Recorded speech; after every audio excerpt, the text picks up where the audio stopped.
Hello everyone, how are you? I am your teacher. You can call me Mr. Rumi. I will answer some important questions which will be very helpful for you. So I welcome you on my channel Class Beta where we will be discussing question. Difference between methane and methanol, CH4 versus CH3OH.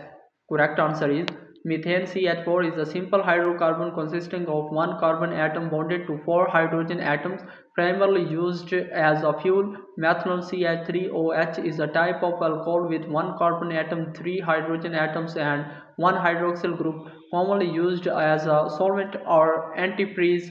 The key difference between methane and methanol is that methane is a hydrocarbon gas while methanol is a liquid alcohol. Both compounds have distinct chemical properties and varying applications in different industries. So that was our today's correct answer to question. If you have any other question, please let me know in the comment section. I will be answering your question soon. Thanks for watching the video. Be sure to like, share and subscribe our channel. See you in the next question. Bye bye.